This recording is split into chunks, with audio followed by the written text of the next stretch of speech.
تو بھائی جب وہ سارے دیکھنے لگے کہ ٹھیک ہے اس کا ترجمہ ہم کر دیں گے، اس طرح کا وزن بھی ہم لے آئیں گے، لیکن یہ جو ہا میم کا ہے اس کا کیا کریں گے؟ یہ جو الف لام میم آیا اس کا کیا کریں گے؟ یہ جو اس طرح کے الفاظ آئے ہیں یہ تو پتہ ہی نہیں ہے کہ یہ ہے کیا۔ تو بھئی نقل تو اس کی جاتی ہے نا جس کے بارے میں پتہ ہو کہ یہ کیا ہے۔ اب ایک چیز کا پتہ ہی نہیں ہے تو اس کا بنائے کیا؟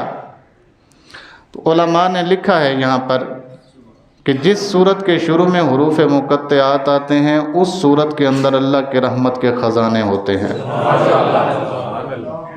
جس صورت کے شروع میں کیا آتے ہیں؟ حروف مقطعات آتے ہیں، اس صورت میں اللہ کی رحمت کے بے شمار خزانے ہوتے ہیں۔ اور رسول اللہ صلی اللہ علیہ وسلم نے بھی صحابہ کو بتایا نہیں کہ اللہ مجھے یہاں کیا کہہ رہا ہے۔ ایسا نہیں ہے کہ کسی صحابی نے پوچھا نہیں ہے، بہت ساروں نے پوچھا، فرمایا یہ میرے اور میرے رب کے درمیان راز ہے، یہ نہیں بتانا۔ یہ میرے اور میرے رب کے درمیان کیا ہے؟ راز ہے، یہ بتانا ہوتا تو اللہ جبرائیل کو بتا دیتا۔ جب وہ کہہ گیا ہے کہ لا علمت ما ھذا، مجھے نہیں پتہ یہ کیا ہے، بس اللہ کو پتہ ہے اور مجھے پتہ ہے، آگے بتانے کا حکم نہیں ہے اس لیے بتاؤں گا نہیں۔ ہاں ایک بات ضرور ہے، تمہیں پتہ ہو کہ نہ پتہ ہو، پڑھ لینا تمہارا کام ہے، اللہ کا رحمتیں برسا دینا اور میرے رب کا کام ہے۔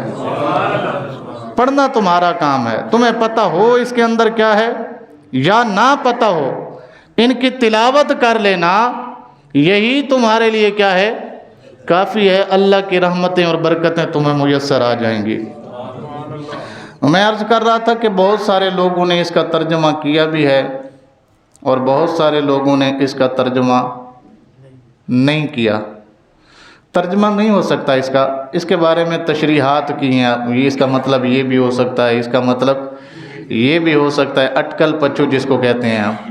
کیونکہ قرآن پاک کی تفسیر میں نے آپ کو پیچھے کہیں بتایا تھا کہ جو معتبر تفسیر ہے وہ کون سی ہے؟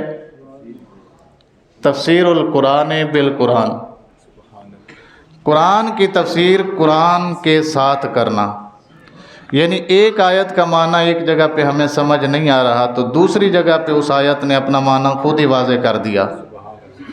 اس کی مثال میں نے آپ کو دی تھی کہ صراط الذین انعمت علیہم، اے اللہ ہمیں ان لوگوں کا راستہ عطا فرما جن پر تو نے انعام کیا۔ اب یہ ایک ایسی بات تھی کہ ان لوگوں کا کیسے پتہ چلایا جائے کن پر انعام ہوا، یہ بات سمجھنے والی ہے نا۔ اللہ تو کہہ رہا ہے کہ یہ مانگو کہ ان لوگوں کا راستہ ہمیں دکھا جن پر تو نے انعام کیا، پر ہمیں بھی تو پتہ ہونا چاہیے کہ کن لوگوں پر انعام ہوا، کن لوگوں کی زندگی اچھی تھی ان پر انعام ہوا اور ہماری زندگی بھی ان کے تابع ہو تاکہ ہم پر بھی انعام ہو، کیسے پتہ چلے گا؟ تو قرآن مقدس کی سورہ نساء کے اندر اللہ نے خود بیان فرما دیا، اولئک الذین انعم اللہ علیہم من النبیین والصدیقین والشہداء والصالحین وحسن اولئک رفیقا۔ صراط الذین انعمت علیہم، کن لوگوں پر انعام ہوا پتہ نہیں تھا۔ سورہ نساء جب ہم نے پڑھی تو اللہ فرماتا ہے یہی وہ لوگ ہیں جن پر ہمارا انعام ہوا۔ کون کون سے؟ النبیین والصدیقین والشہداء والصالحین، جن پر انعام ہوا ان میں سے انبیاء ہیں، ان میں سے صدیقین ہیں، ان میں سے شہداء ہیں اور ان میں سے صالحین ہیں، ان پر ہمارا انعام ہوا۔ تو تمہاری زندگی بھی اگر ان جیسی ہوگی، تمہاری زندگی بھی اگر ان جیسی ہوگی، جو کام یہ کرتے رہے تم بھی اگر وہی کرتے رہو گے تو ان پر بھی انعام ہو گیا، تم پر بھی انعام ہو جائے گا، ان پر بھی انعام ہو گیا، تم پر بھی انعام ہو جائے گا۔ اللہ اکبر۔ والکتاب المبین، کیا عرض کر رہا تھا میں کہ بہت سارے لوگوں نے اس کا ترجمہ کیا بھی اور بہت سارے لوگوں نے اس کا ترجمہ نہیں بھی کیا۔ جنہوں نے کیا ہے انہوں نے جو کچھ اپنے ذہن میں آتا تھا بولنے کے بعد کہا یہ ہمارے ذہن کی اختراع ہے، حقیقت کیا ہے اللہ و رسولہ عالم۔ حقیقت کیا ہے یہ اللہ جانے یا اللہ کا رسول جانے. اور جنہوں نے نہیں کیا انہوں نے ڈائریکٹ اتنا بول دیا اللہ و رسولہ عالم. جنہوں نے نہیں کیا انہوں نے صرف کیا بولا اللہ و رسولہ عالم، اللہ جانے یا اللہ کا رسول جانے. یہ ڈائریکٹ اتنا صحیح کیا ہے. کسی بھی ترجمہ کرنے والے کو آپ دیکھیں گے تو وہاں پہ ترجمہ یہی لکھا ہوگا، یا تو ہا میم لکھا ہوگا نیچے بھی، الف لام میم کا نیچے کیا لکھا ہوگا الف لام میم لکھا ہوگا، کاف کا نیچے کاف لکھا ہوگا، کاف ہا یا عین صاد کے نیچے بھی وہی لفظ لکھے ہوں گے، یا یہ نہیں ہوگا تو وہاں لکھا ہوگا اللہ و رسولہ عالم، اللہ جانے یا اللہ کا رسول جانے. والکتاب المبین، اور یہ روشن کتاب ہے، انا انزلناہ، جسے ہم نے نازل کیا، فی لیلۃ مبارکۃ، برکت والی رات میں. کون سی رات میں؟ برکت والی رات میں. اس جگہ پہ علماء فرماتے ہیں برکت سے مراد یہ ہے لیلۃ نصف شعبان، وہ شعبان کی 15ویں رات ہے. کون سی رات ہے؟ شعبان المعظم کی 15ویں رات ہے، جسے اللہ فرماتا ہے ہم نے اسے برکت والی رات میں. اچھا، قرآن مقدس 2 مرتبہ نازل ہوا. کتنے مرتبہ؟ 2 مرتبہ. پہلی مرتبہ اللہ کے ہاں سے آسمان دنیا پر آیا، پھر وہاں سے حسب ضرورت جبرائیل علیہ السلام آیات نبی کریم صلی اللہ علیہ وسلم تک لاتے رہے. تو یہ جو اللہ فرماتا ہے نا کہ ہم نے اسے برکت والی رات میں نازل کیا، یہ پہلے نزول کی بات ہے کہ پہلے سارا قرآن مقدس جتنا بھی تھا سارے کا سارا آسمان دنیا پر اتار دیا گیا. پھر حسب ضرورت 23 سال کچھ مہینے اور کچھ دن حضرت جبرائیل حسب ضرورت آیات لاتے رہے اور نبی پاک کو سکھاتے رہے. آپ صلی اللہ علیہ وسلم ان کو یاد فرماتے رہے، لکھواتے رہے، اور آگے صحابہ کو بھی یاد کرنے کی تلقین فرماتے رہے. تو یہ لیلۃ مبارکۃ، برکت والی رات. کون سی رات ہے جی؟ برکت والی رات ہے. یہاں سے ایک بات تو پتہ چلی کہ 15 شعبان کی رات با برکت رات ہے. 15 شعبان کی رات با برکت رات ہے. انا کننا منذرین، بے شک ہم ڈر بھی سناتے ہیں، ہم ڈر بھی سناتے ہیں. فیہا یفرقو، یہ ایک ایسی رات ہے، یفرقو فرق کر دیا جاتا ہے، لکھ دیا جاتا ہے، معین کر دیا جاتا ہے. کل امر حکیم، ہر حکمت والا کام. اس رات میں ہر حکمت والا کام لکھ دیا جاتا ہے. امرا من عندنا، یا اللہ کون کون سے لکھے جاتے ہیں؟ کون کون سے کام لکھے جاتے ہیں؟ فرمایا امرا من عندنا، وہ کام جو ہمارے پاس ہیں. انا کننا مرسلین، پھر ہم اسے رسولوں تک بھی پہنچا دیتے ہیں. پھر ہم اسے رسولوں تک بھی. اس آیت کی تفسیر میں 2 چیزیں بات سمجھ آتی ہے. پہلی بات تو یہ ہے کہ اللہ کے علم میں ہے. پہلی بات کیا لکھے جاتے ہیں؟ جو اللہ کے علم میں ہے کہ اس سال میں یہ ہونے والا ہے، وہ اللہ فرماتا ہے ہم اپنے پاس لکھ لیتے ہیں. انا کننا مرسلین، آگے اپنے رسولوں تک بھی پہنچا دیتے ہیں کہ یہ کام اس سال میں ہوں گے. 15 شعبان سے لے کر 15 شعبان تک اس سال میں کس کو کتنی روزی ملنی ہے، کتنے بچے پیدا ہونے ہیں، کتنی بچیاں آئیں گی، کتنوں کی شادی کہاں ہوگی، کتنے مارے جائیں گے، کتنوں کا کیا رزق ہے، کتنوں کا کیا علم حاصل ہوگا. یہ ہر حکمت والا کام اللہ فرماتا ہے اس رات میں لکھ دیا جاتا ہے. ہر حکمت والا کام اس رات میں اونچی بولو. آپ نے کبھی غور کیا ہے کہ جتنے لوگ جمعہ والے دن آتے ہیں اتنے لوگ عام نماز پہ نہیں آتے؟ اس کی کوئی وجہ آپ میں سے کوئی بتا سکتا ہے؟ کیا وجہ ہے اس کی؟ بندے تو وہی ہیں، دکانیں وہی ہیں، ادارہ وہی ہے، سارے لوگ وہی ہیں. ایسا بھی نہیں ہے کہ چھٹی ہوتی ہو عام دنوں میں، صرف جمعے کو ان کے بازار کھلتے ہوں، جمعے کو ان کا دفتر لگتا ہو. سارے آتے ہیں مگر جمعے والے دن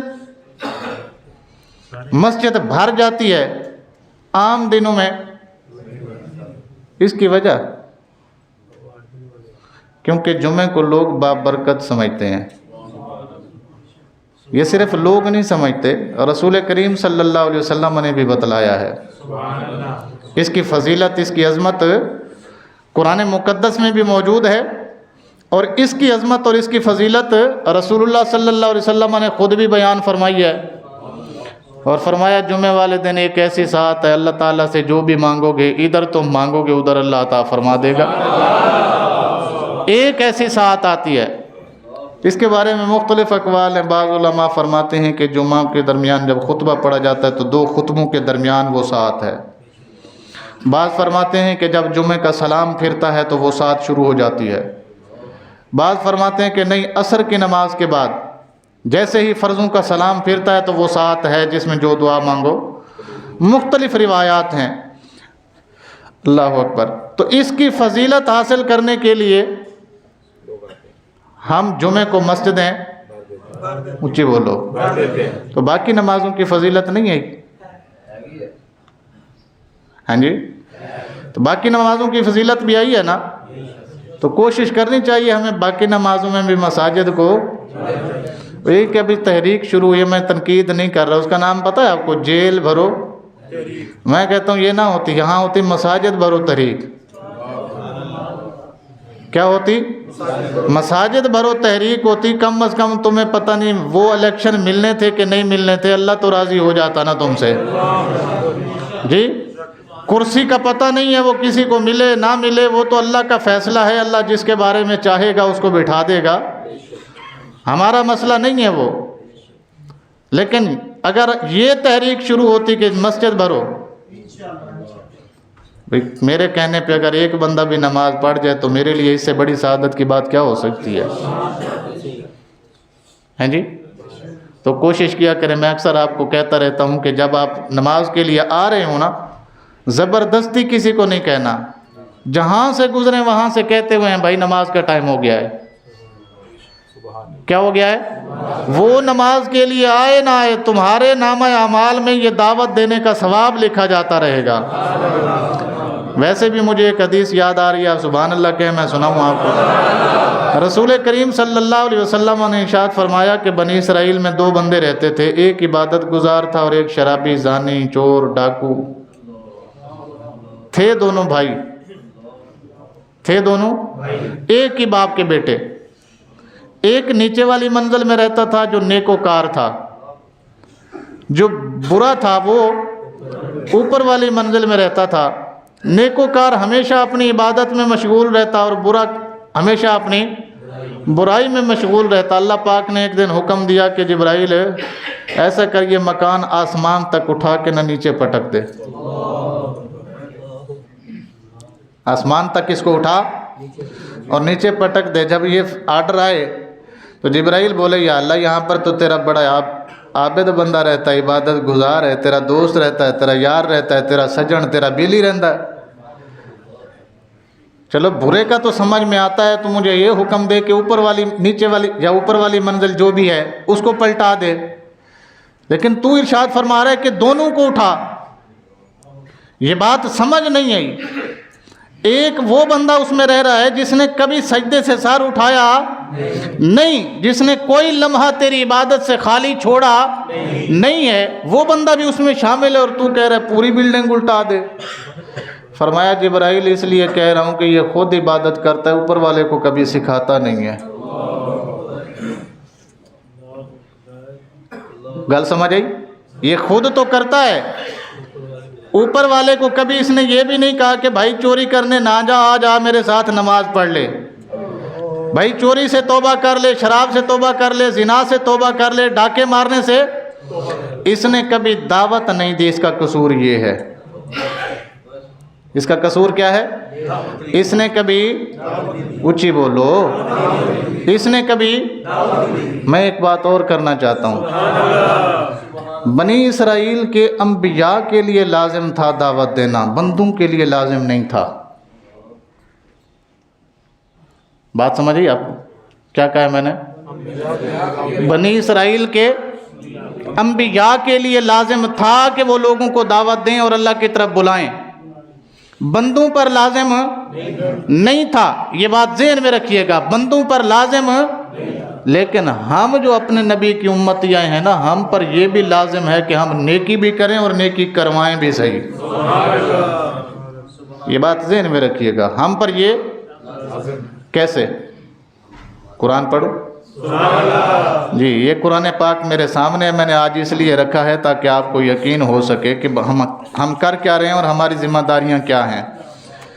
اللہ اکبر کبیرہ والحمد للہ حمدن کثیرا طیبا مبارکا فیہ۔ اللہ تعالیٰ ارشاد فرماتا ہے کنتم خیر امتن، کنتم، تمہیں ہم نے بہترین امت کا تاج پہنا دیا ہے۔ اے میرے حبیب کی امت، تمہیں بہترین امت کا تاج پہنا دیا ہے ہم نے۔ اچھا جی، اخرجت للناس، تمہیں ہم نے ایسے لوگوں میں سے نکالا ہے جن کے سروں پر بھی ہم نے نبوت کا تاج پہنایا ہے جی، ایسے لوگوں سے ہم نے نکالا ہے۔ پھر کیا کریں مالک ہم؟ فرمایا تأمرون بالمعروف، نیک کام کا حکم دیتے رہو، نیک کام کا، وتنہون عن المنکر، برے کام سے روکتے رہو، نیک کام کا حکم دیتے رہو، برے کام سے، اونچی بولو، نیک کام کا حکم دیتے رہو، برے کام سے، یہ کیا ہے ہماری؟ ہاں، نماز پڑھنے کے لیے جب چلے نا اپنی دکان سے، اپنے مکان سے، اپنے دفتر سے، اپنے آفس سے، کہیں سے بھی آ رہے ہیں گھر سے، تو راستے میں جو بھی ملے اسے اتنا ضرور کہیں بھائی نماز کا ٹائم ہو گیا ہے بھائی۔ اور یہاں معاملہ الٹا ہے، یہاں معاملہ، وہ وجہ یہ کہ ہم قرآن کو سمجھ نہیں پا رہے، صحیح معنوں میں ہم قرآن کو نہیں سمجھ پا رہے۔ یہاں معاملہ کیا ہے؟ ایک بندہ نماز پہ نہیں آیا، اس سے پوچھا جا خیر ہے نہیں آئے، بڑا معقول جواب ہے جی، کسٹمر آیا ہوا سی۔ اچھا، اگر کوئی بندہ دفتر میں کام کرتا ہے جی، نماز کے لیے نہیں آئے، مجھے کلائنٹ آیا ہوا سی، ٹھیک ہے جی۔ کوئی بندہ گھر سے آ رہا ہے جی، آپ کی نماز کے لیے نہیں آئے، مہمان آ گئے سن، کیا آگے تھے؟ تو میرا سوال ہے ایک چھوٹا سا، ویسے میں تنقید نہیں کر رہا، میں سمجھانے کی کوشش کر رہا ہوں، اللہ کرے کہ آپ کو سمجھ ہے، آپ کو نہیں صرف مجھے بھی ساتھ سمجھ آ جائے۔ یہ جو کلائنٹ ہے، یہ جو کسٹمر ہے، یہ جو مہمان ہے، یہ مسلمان کے گھر میں آیا ہے تو ظاہری بات ہے کوئی مسلمان ہی ہوگا نا۔ یہ جو مسلمان کے گھر میں، مسلمان کے دفتر میں، مسلمان کی دکان پر آیا تو کون ہوگا؟ یقیناً مسلمان ہوگا نا۔ ہو بھی سکتا ہے کبھی کبھی نہیں بھی ہوتا مسلمان، غیر مسلم بھی آ سکتے ہیں، منع نہیں ہے۔ اگر یہ مسلمان ہے تو ظاہری بات ہے نماز تو اس پہ بھی فرض ہے، جو ہماری دکان پہ، جو ہمارے دفتر میں، جو ہمارے گھر میں آیا، نماز اس پر بھی۔ اگر مسافر ہے تو ظاہری بات ہے اس پر قصر فرض ہوگی، مسافر ہے تو کیا ہوگی؟ اگر وہ مقیم ہے تو اس کے اوپر مکمل نماز ہوگی، نماز تو معاف نہیں ہے نا۔ تو پھر اس کو یہ کہنے میں کیا حرج ہے کہ بھائی پہلے نماز پڑھ لیتے ہیں، بعد میں تیری بات سن لیں گے۔ اگر وہ کہتا ہے جی تسی پڑھ آؤ، میرے کپڑے خراب نے، حالانکہ میں مسئلہ تانوں دسیا سی، کپڑے خراب ہون، کپڑے نہ ملن، انہی کپڑوں کے ساتھ نماز، جو کپڑے خراب ہیں انہی کے ساتھ نماز ہو جاتی ہے۔ مجبوری ہو کسی بندے کی کہ ان کے پاس کپڑے اور نہیں ہیں، جو پہنے ہوئے ہیں وہ کیا ہیں؟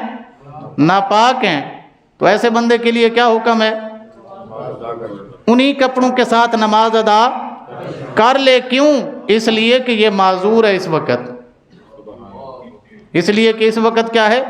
معذور ہے، کپڑے اور اویلیبل نہیں ہیں، اور کپڑے آ نہیں سکتے، اور یہ وہاں تک جا نہیں سکتا، اس لیے اسے حکم یہ ہے کہ نماز پڑھ لے انہی کپڑوں کے ساتھ، انہی کپڑوں کے ساتھ نماز پڑھ لے۔ وجہ کہ نہیں پڑھی تو نماز کی ہو جانی؟ قضا ہو جانی۔ یہ نماز قضا ہو گئی تو پھر تینوں گناہ ہوئے گا، بعد میں ادا بھی کرنی پڑے گی اور اللہ سے توبہ بھی۔ تو اس لیے انہی کپڑوں کے ساتھ پڑھ لے، بعد میں صرف ایک ہی کام کرنا پڑے گا نا. اگر تجھے نہیں یقین آیا کہ نماز قبول ہوئی ہے کہ نہیں ہوئی تو دوبارہ لوٹا لے اس کو. قضا سے تو بچ جائے گا, گناہ سے تو بچ جائے گا. تو علماء نے یہ حکم دیا ہے کہ اگر کسی کے پاس کپڑے نہ ہوں, وقت نماز آ گیا, ایسے کپڑے نہیں میسر آ سکتے جن کے ساتھ نماز پڑھ سکے, اور یہ بھی وہاں تک نہیں جا سکتا جہاں کپڑے پڑے ہوئے ہیں, تو پھر کیا حکم ہے جی؟ ہاں جی, انہی کپڑوں کے ساتھ نماز پڑھ لے. اگر اس کو یقین نہ آئے اپنی نماز کی قبولیت کا تو بعد میں دوہرا لے. اسے کیا کہتے ہیں؟ اعادہ کر لے اس کا. وہ نماز قضا کی نیت نہیں کرے گا بعد میں, یہ بھی ذہن میں رہیے آپ. بعد میں جو نماز یہ گھر جا کے پڑھے گا قضا کی نیت نہیں کرے گا, بلکہ یہ کہے گا مالک وقت پر میں نے پڑھ تو لی تھی لیکن دل مطمئن نہیں ہے کپڑوں کی وجہ سے, تو اطمینان قلب کے لیے میں نماز دوبارہ ادا کر رہا ہوں. اب اس کے کھاتے میں قضا نہیں لکھی جائے گی, اس کے کھاتے میں گناہ نہیں لکھا جائے گا. بہرحال تو میں آج جو بات آپ کو سمجھانا چاہتا تھا کہ شب برات والے دن بھی اسی طرح مسجدیں بھر جاتی ہیں. بھرتی ہیں کہ نہیں بھرتی؟ بھر جاتی ہیں نا. ہونا بھی چاہیے, ہر رات بھر جانی چاہیے, ہم تو یہ دعا کرتے ہیں. لیکن اگر کسی رات بھر جاتی ہے تو ہم اس کو بھی ویلکم کرتے ہیں, فتویٰ نہیں دیتے اس کے اوپر. ہم اس کے اوپر بھی فتویٰ نہیں دیتے, ہم اس کا بھی استقبال کرتے ہیں کہ سبحان اللہ, ابھی بھی ایسے لوگ ہیں جو کوئی رات تو چلو مسجد بھر دیتے ہیں نا, لیکن مسجد بھرنے سے پہلے کچھ کام ایسے ہیں جو کرنے پڑیں گے ہمیں. کیوں؟ اس لیے کہ یہ جو اس رات میں مسجد بھرنا ہے, اس کو زیادہ سے زیادہ آپ کیا کہہ سکتے ہیں؟ نفل. زیادہ سے زیادہ کیا کہہ سکتے ہیں؟ نفل. اور نفل اس بندے کے قبول نہیں ہوتے جس نے فرض نہ ادا کیا ہو. بات سمجھ آ گئی؟ اس بندے کے نفل قبول نہیں ہوتے جس نے فرض ادا, وہ فرض چاہے اولاد کی رخصتی کی صورت میں ہو, وہ فرض چاہے نماز قضا کی صورت میں ہو, وہ فرض چاہے روزہ چھوڑنے کی صورت میں ہو, وہ فرض چاہے زکوٰۃ نہ دینے کی وجہ سے ہو, وہ فرض چاہے حج فرض ہونے کے باوجود نہ کرنے کی صورت میں ہو. کسی صورت میں کوئی چیز اس کے اوپر فرض ہے تو پہلے فرض ادا کرے, اس کے بعد. اب ایک بندہ ایسا آ گیا ہے جس کے فرض بے شمار چھوٹ گئے, یعنی بے شمار نمازیں اس کی چھوٹ گئی ہیں, اور 15 شعبان کو وہ مسجد میں آ گیا ہے اور نفل نماز اس نے کیا کر دی ہے؟ شروع کر دی ہے. تو یہ فتویٰ پہلے سن لیں کہ ایسا بندہ جس کے اوپر فرض ہو اس کی نفل قابل قبول, جس کے اوپر فرض ابھی رہتے ہیں اس کی نفل قابل قبول نہیں ہے, تو وہ کیا کرے؟ ایک رات اسے اللہ لے آیا تو کیا کرے بھائی؟ اپنی قضا نمازیں پڑھے. کیا پڑھے؟ اپنی جو نمازیں قضا ہوئی ہیں نا اس کی جتنی بھی ہیں, وہ چاہے فجر کی ہے, ظہر کی ہے, عصر کی ہے, مغرب کی ہے, عشاء کی ہے, کوئی بھی ہے, اس وقت میں کیا کرے؟ قضا نمازیں پڑھے. ایک بات سمجھ آ گئی. دوسری بات, سب سے بڑا فرض ہے ایک انسان کے لیے ماں باپ کی فرما برداری کرنا. کیا ہے؟ ماں باپ کی فرما برداری کرنا. اگر بندہ کوئی ایسا ہے جس نے ماں باپ کی نافرمانی کی ہے کسی موقع پر, تو ایسا بندہ بھی جتنے چاہے نفل پڑھ لے, فرض پڑھ لے. میں نفل کی بات نہیں کر رہا, فرض بھی ساتھ ہیں. رسول کریم صلی اللہ علیہ وسلم نے ارشاد فرمایا, 2 گناہ ایسے ہیں جن کی سزا دنیا میں مل جاتی ہے. 2 گناہ ایسے ہیں جن کی سزا دنیا میں, فرمایا ایک زنا اور دوسرا ماں باپ کی نافرمانی. ان 2 گناہوں کی سزا تب تک بندہ مر نہیں سکتا جب تک ان کی سزا پوری نہ کر لے دنیا میں.